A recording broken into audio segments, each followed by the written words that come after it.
So you've decided to make me a cuckold? I asked my fiancée Anna, still in shock. Shocked, actually. This was the moment that changed my life. Nothing had hinted at what was about to happen. Just a few minutes before, we had been engaged in our usual Sunday breakfast routine, and I distinctly remembered how lucky I was to have Anna accept my marriage proposal. Sure, she'd been a little cranky at times, but nothing terrible about it so far. I was now holding my cooling and unnoticed cup of coffee in my right hand, trying in vain to realize what she had just dumped on me. "Tom, honey, it sounds so unloving and cruel when you put it that way," she said sympathetically. "Cuckold is such a dirty, degrading word. You would not be a cuckold. You would be a hero, a man who gets a unique opportunity to prove his strength, his confidence, the extent of his love and devotion. You are the love of my life, and nothing will ever change that. I wouldn't dream of taking that beautiful ring off my finger, and I will definitely marry you as I planned." This was too hard to digest. There was no need for communication at the moment. She had made her desires clear. The conversation alone had already changed our lives, our relationship. She had challenged me to prove my love. Do I still love her? Did I accept that challenge? Was it a bad thing at all? Maybe there was some incentive in it for me, too? Maybe it was worth a try. There had to be a thrill for the cuckold in this whole concept, or it wouldn't be happening as often as she said. So what's the big deal? Well, there's only one way to find out, right? I concluded. I understand what you're suggesting. No, demanding, I began cautiously. May I ask why this sudden change in behavior? Tina, she babbled, obviously interpreting my reaction to mean that I was okay with all of this. You see, Tina tried it with Mark for a while. Although he didn't want it at first, he quickly came around and enjoyed it immensely after a while. Mark? Really? The self-proclaimed alpha male Mark? Then the cuckolded man really must have enjoyed something. Unless, of course, she was telling the truth. But that didn't matter much. I was going to have to experience it all myself anyway, and in person. She smiled broadly, believing she had already convinced me with her feminine charm. And while I'd always liked that charm, it seemed I'd just seen a whole new side of my loving bride. Mark? Really? I never thought so, I replied, avoiding mentioning my feelings. I was still undecided about them. It doesn't make him a less worthy man. On the contrary, I think it shows how mature and confident he is and how much he loves and trusts her. It brightens up their sex life a lot, though. She babbled something again. The pure joy of her supposed success was practically pouring out of her, and it was almost infectious. Wow! Are they still doing it? No, they stopped when she had her first baby. Anna, this could change our relationship forever. Have you thought this through? Are you really sure about this? Yeah, sort of. She pretended to ponder this for a few seconds. Yes, I'm sure, she said firmly. This is a big decision that will probably change our entire relationship. No, it will just be harmless fun for a limited time. Afterward, we will live as a normal couple, happily reminiscing about this exciting time in our lives. May I ask, have you already made up your mind, or are you just suggesting it? Tom, I really love you, and I know you don't want to do this. But yes, it's decided. I need this experience. And to be honest, I even got a little worked up yesterday. See? Roberto can be quite persuasive. What Roberto? Who's Roberto? You needn't worry, dear. Yes, he's very handsome, but so are you. He's charming and good at sex, but he can't compare to you in that respect.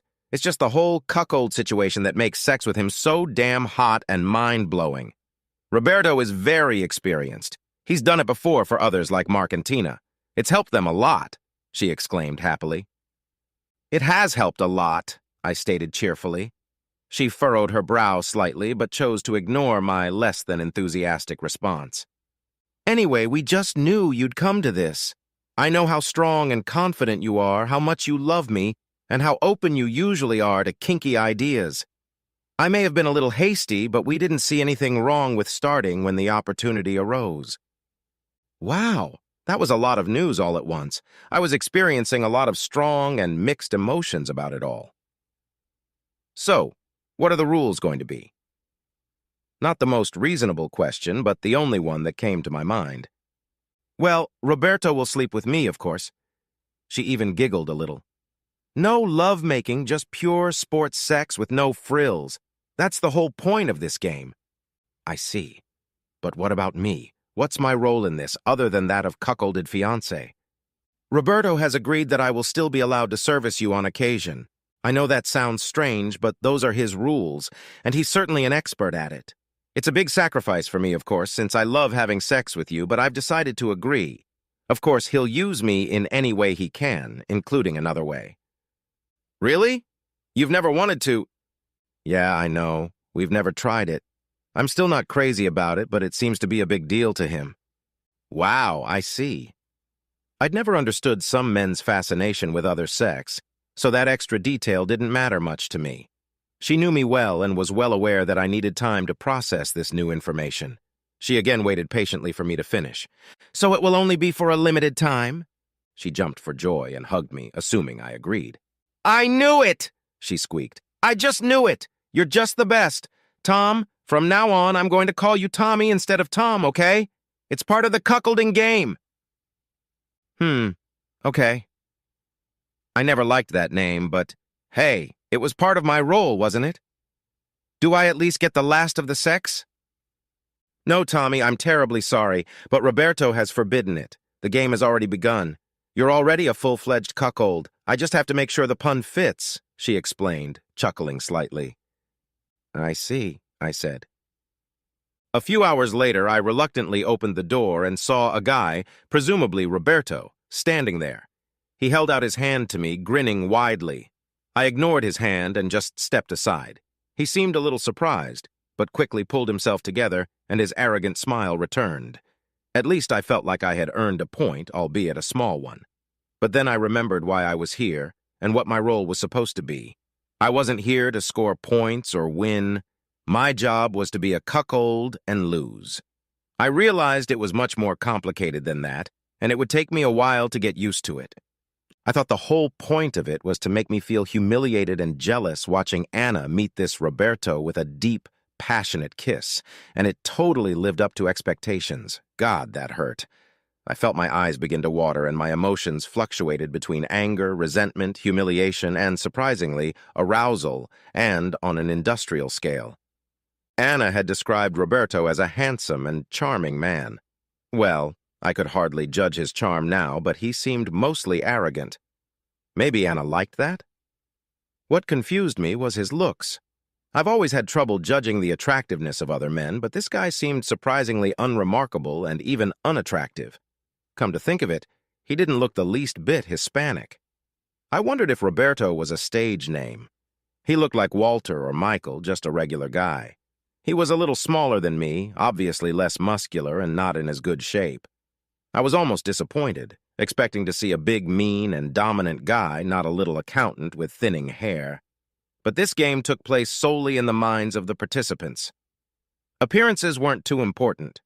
What was happening was essentially between Anna and me, and this guy was just a tool. I was still absorbing all these new experiences and discoveries with curiosity. Of course, it couldn't be said that I liked this situation, but it was definitely very interesting.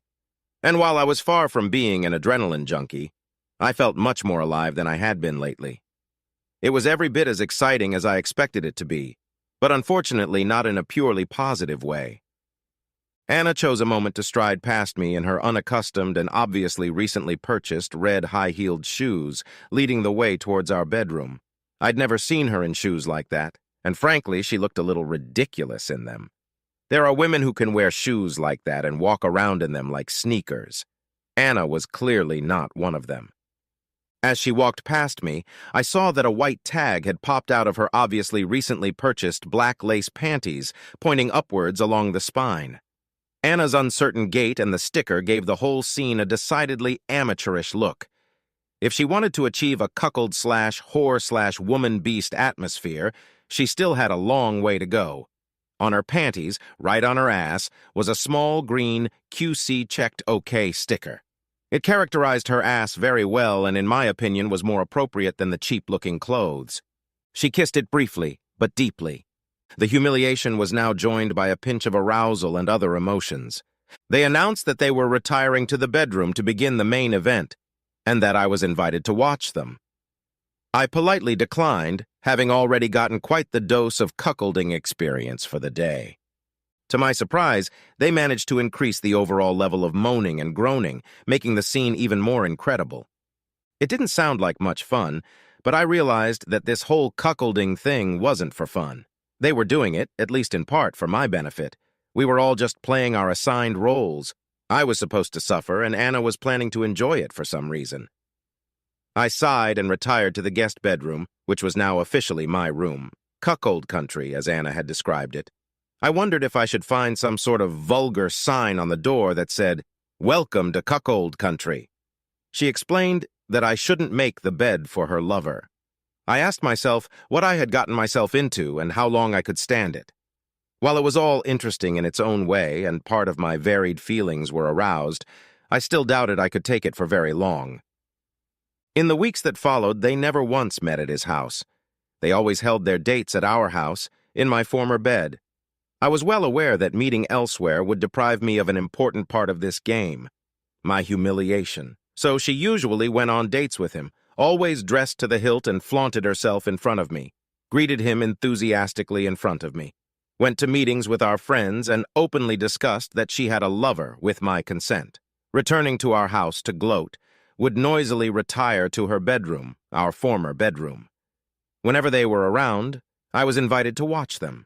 Sometimes I would stay for a few minutes, usually not.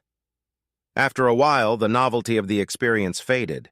I still felt interesting and contradictory emotions, but they were no longer so strong. Anna was always affectionate and loving and offered me sex several times a day, but only when Roberto wasn't around. Roberto was always a little arrogant, but mostly ignored me. For a while, I agreed to sex, but after a while, I stopped wanting it. Surprisingly, Anna was completely unaffected by this change. Tommy? I was reading a fascinating book and hardly noticed their sex show tonight. You see, sex with Roberto is very arousing. You can probably hear it.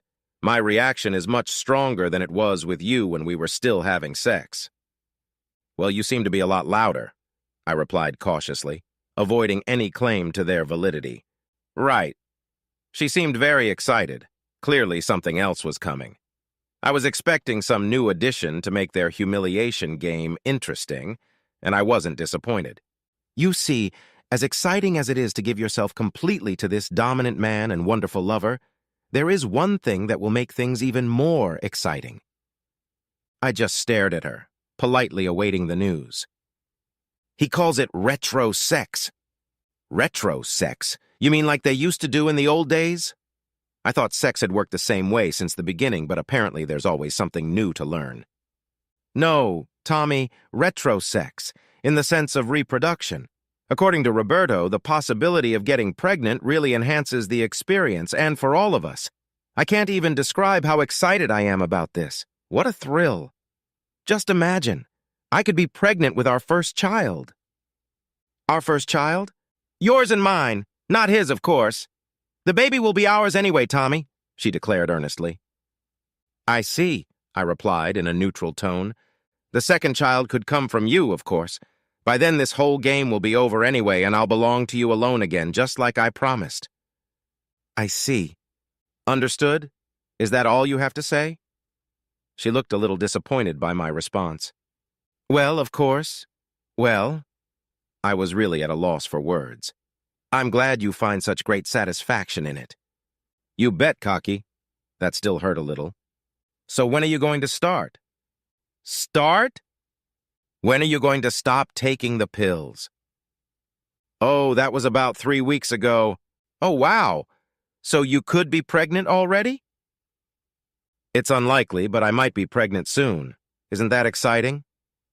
Yes, it was exciting, along with other feelings.